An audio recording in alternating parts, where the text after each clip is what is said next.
आज हम Joel Greenblatt की एक फेमस बुक आई थी, the little book that beats the market.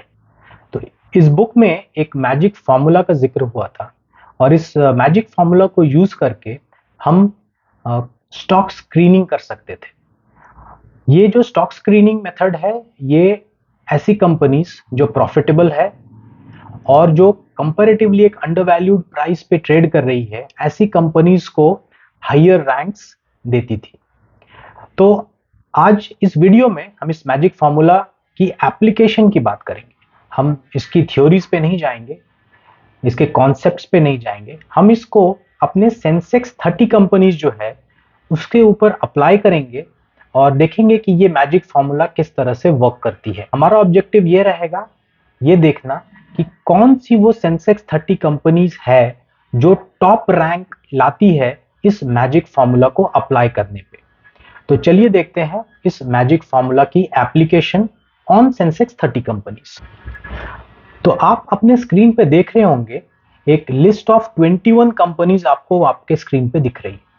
Y 21 companies? Sensex में तो 30 कंपनीज है। तो जोएल ग्रीनब्लैट के इस बुक में जो एक रूल है कि ये बैंकिंग और एनबीएफसीज को, जो इन जनरल जो फाइनेंस रिलेटेड कंपनीज है, इनको जोएल ग्रीनब्लैट कहते हैं कि इनको एक्सक्लूड कर दिया जाए अपने लिस्ट से। तो इन स्टॉक्स को, करीब 9 स्टॉक्स थे जो बैंकिंग और एनबीएफसीज थे, इन स्टॉक्स को मैंने इस लिस्ट से एक्सक्लूड कर दिया है। तो जो बैलेंस बचे हैं वो ये 21 स्टॉक्स है। तो ये 21 स्टॉक्स कलेक्ट करने के बाद मैंने दो टाइप ऑफ डेटा इसके लिए कलेक्ट किए। पहला रिटर्न ऑन कैपिटल एम्प्लॉयड और दूसरा अर्निंग यील्ड। सो इस सारे 21 कंपनीज के ये दोनों पैरामीटर्स जो है, रिटर्न ऑन कैपिटल एम्प्लॉयड और अर्निंग यील्ड, इनका ये जो डेटा है मैंने कलेक्ट किया है और इनको अपने कंपनीज के अलोंग साइड ये मैंने नोट कर लिया है। After noting this, what I have done is I have ranked all these companies based on their return on capital employed. Means कि जो कंपनी सबसे, जिस कंपनी का रिटर्न ऑन कैपिटल एम्प्लॉयड सबसे मैक्सिमम है वो रैंक 1 मिलेगा उसको, और जिसका रिटर्न ऑन कैपिटल एम्प्लॉयड सबसे कम है उसको लीस्ट रैंक मिलेगा।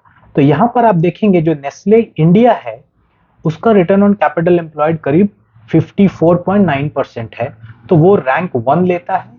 और जो रिलायंस इंडस्ट्रीज है उसका रिटर्न ऑन कैपिटल एम्प्लॉयड सबसे कम था, तो उसको रैंक 21 मिलता है। इसी तरह से हमने अर्निंग यील्ड जो है उसको भी हमने रैंक किया है। तो आप देखेंगे यहाँ पर अर्निंग यील्ड टाटा स्टील का मैक्सिमम था 24%, तो वो रैंक 1 लेता है।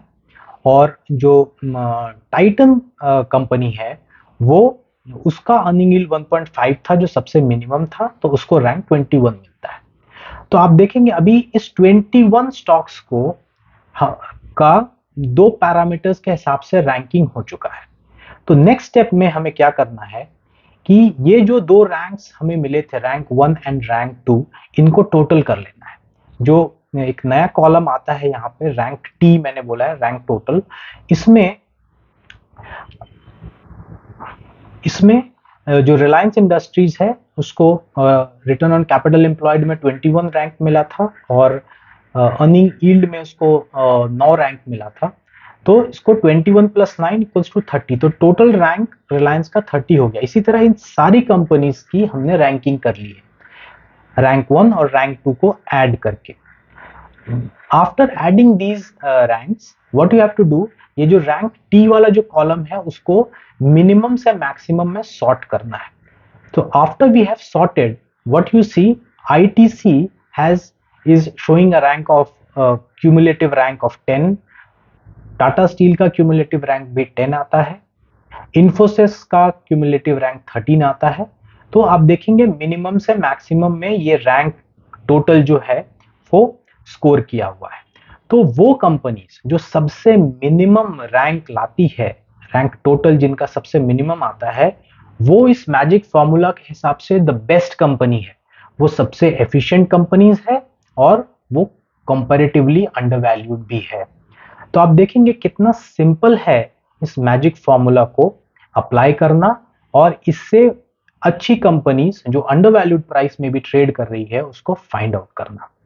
आई होप आपको ये वीडियो पसंद आया होगा। अगर अच्छा लगे तो प्लीज शेयर करें, लाइक करें और मेरे चैनल को सब्सक्राइब करें। Thank you very much for watching.